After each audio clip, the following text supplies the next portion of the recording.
You know how many things that the devil has kept you from doing in your life that God called you to do because of what might happen if you did? And a lot of us, the enemy doesn't even have to fight us with real events or circumstances. Just even the suggestion of a disaster is enough to send some of us into retreat. And so just even the thought that what if they don't like you is enough to keep you in the house. Or just even a thought if, what if they break my heart, is enough to keep you from extending yourself in relationship. Or just even a thought, many of you are reluctant to get involved in this church because you had a previous bad church experience. And I understand that. Because once you have been through a storm, I lived through Hurricane Hugo. I was 8 years old when Hurricane Hugo hit Charleston, South Carolina. It terrified me. I didn't want to spend the night away from home for 2 years after that as a little boy. Because one thing, after you have survived a storm, after you have survived bad weather, after you have survived abuse, what people don't tell you about is that even after the storm is over, it still rages on the inside of you.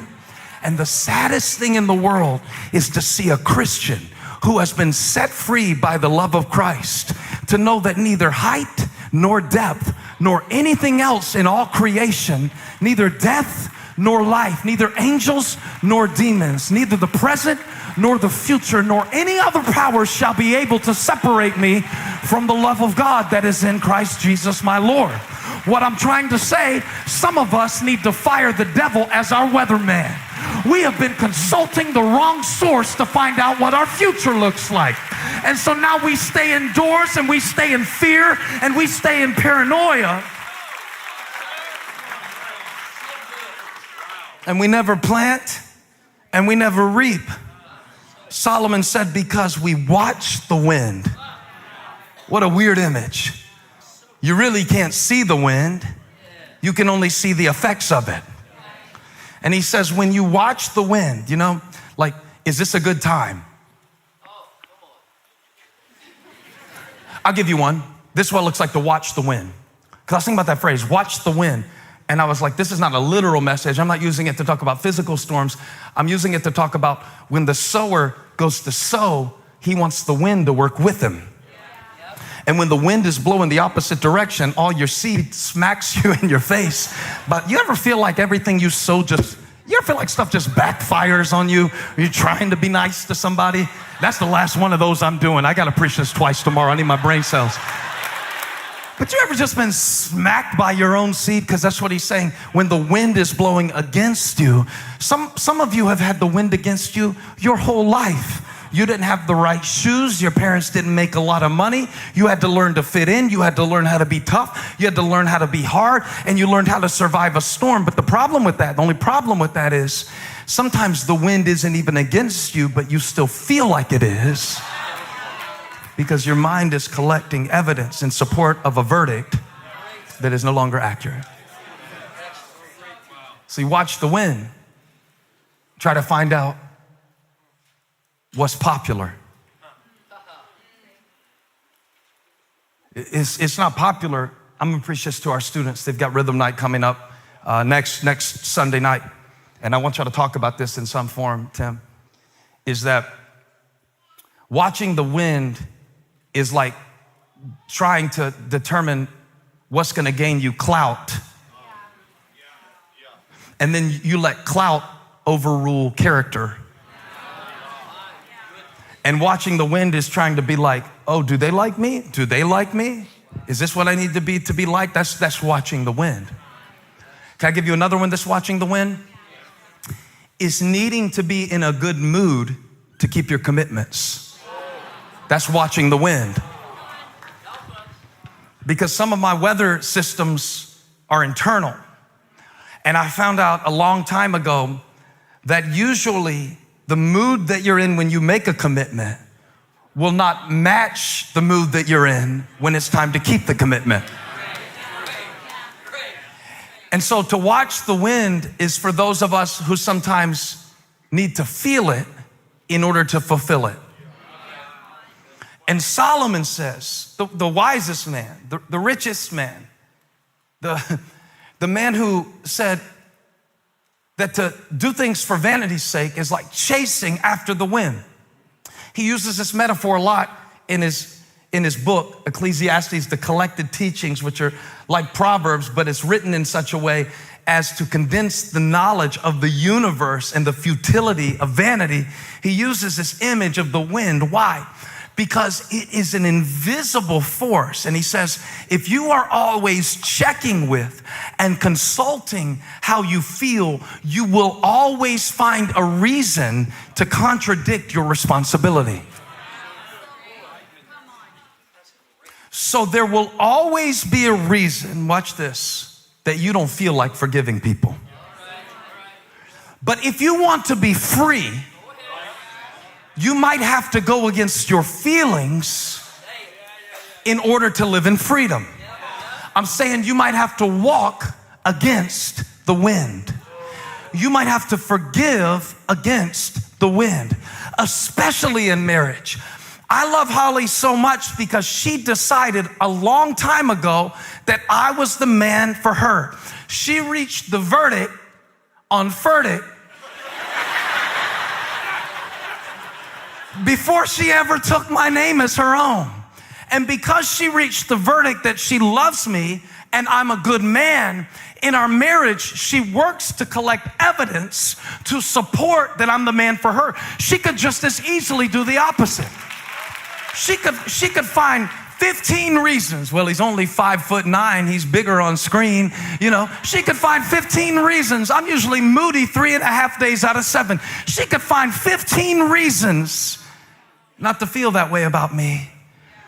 But sometimes commitment means facing resistance with resolve in your heart. You can find a reason to leave this church in the next 3 days if you want one. Matter of fact, the law of averages says that there's somebody on your row right now who, if you get to know them, they will give you a reason to leave this church in the next 3 days because they will disappoint you with their lack of Christian character. But if you move one person over on the same row, I bet you there's somebody on that row that loves Jesus. There's somebody on that row who is honest. There is somebody on that row that is sincere. But you'll never sow. But see, I'm gonna do the tithing thing, but I'm gonna do it after I get my thing, because the thing after the thing is gonna do the thing. And then this thing happened, there was the thing, but the economy, but the presidential election. You see how we do it? Consulting the forecast instead of consulting our faith. He who regards the wind or observes the wind will never sow. And he who looks at the clouds will never reap. Because it always looks like it could rain anytime. And you can't get the harvest in when it's wet. And Solomon didn't have a Weather Channel app. And Solomon didn't have a Weather Channel. He's dealing with people who would consult the conditions before keeping their commitments. Watching the wind. How many people have not started what God told them to start because they've been watching the wind? Been waiting for more spare time. I'm gonna write a book one day. You don't even keep a journal right now. I'm gonna write a book one day. When are you gonna write it? Well, I'm gonna build a cottage in Maine. It's the thing I'm gonna do one day. You got some family land? Nope. It's an imaginary scenario that keeps you from an actual opportunity. Do you see it? Watching the wind is wishing that you had a different wife instead of loving the one that you've got like Christ loves the church. This is getting good. This message is going to be better than your beard by the time I finish with it, my brother. And that's saying a lot. But you know, Peter knew something about watching the wind, though, didn't he? Peter, the apostle who was always wanting to do something impulsive. Sometimes it worked for him, Sometimes it worked against him. But one thing that you got to love about him, he did not wait for perfect circumstances to say. He didn't wait until he had knowledge to give his opinion. You ever live with somebody like that? It's terrible. And I noticed something about God, and I wanted to give this to you, because they have these things in church. They say, well, God is an on-time God. Yes, he is. He's an on-time God. He's seldom early, but he's never late. Ask Lazarus if he was ever late. Lazarus, he's about 4 days late, decomposing body, worms working their way into the eye socket by the time Jesus got there, and Mary and Martha had set their watch by it. Ask Peter if Jesus was ever late. Ask him. Ask him if one time they did not get sent out into a storm by the instruction that Jesus gave to go to the other side. Now, this has been really exciting to me as I've studied it this week, because the real thing of faith is, do you trust God's timing? You know that, right? And that was the test for Mary and Martha.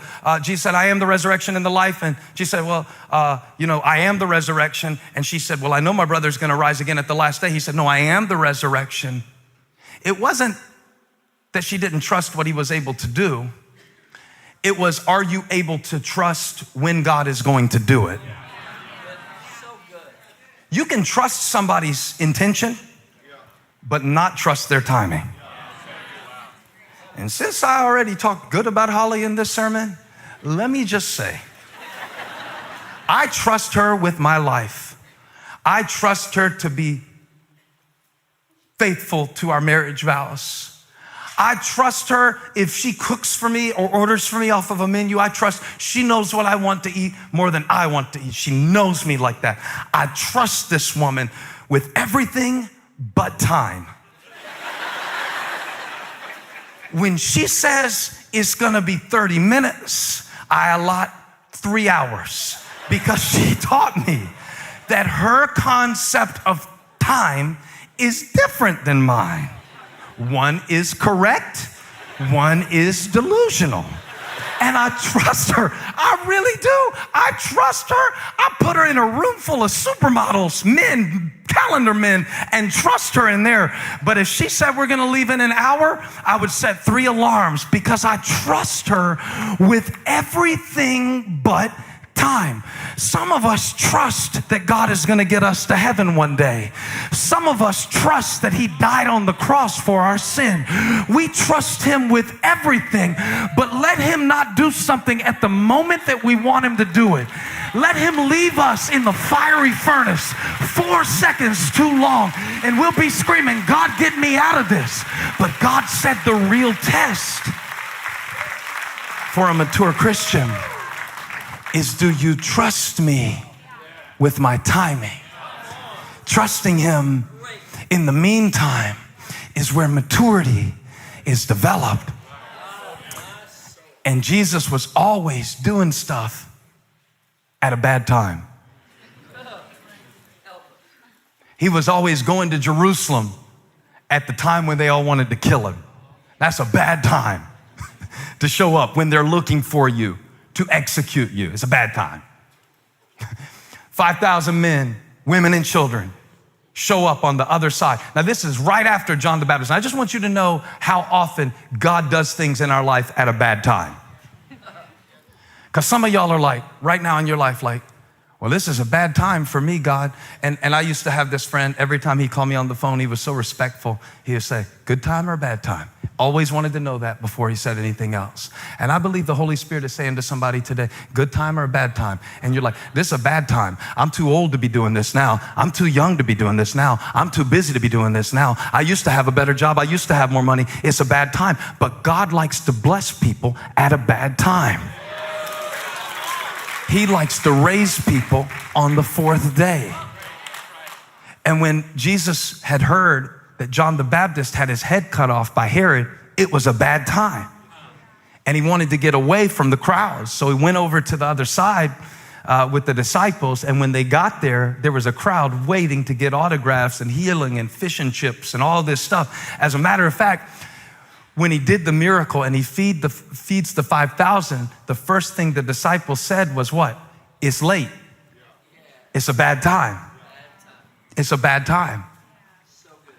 And Jesus, when he took the bread, blessed it, broke it, and gave it to them, he did the miracle at a bad time.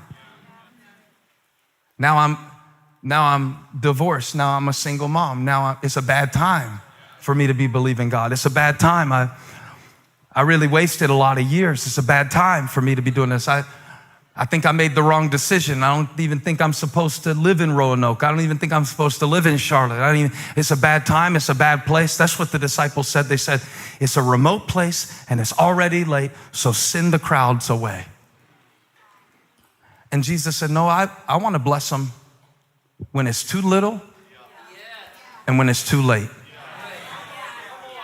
Because I want to bless you when you think it's a bad time, so I can teach you how to consult your faith instead of consulting your forecast. You got the wrong weatherman.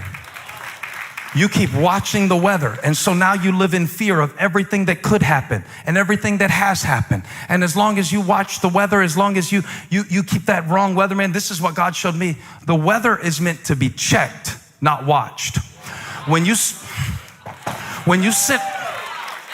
sit around and watch it all day, it scares you. Oh, everything. It's good to plan. It's good to make provision, but don't watch the weather. If you watch the weather, you'll get in your feelings and you'll get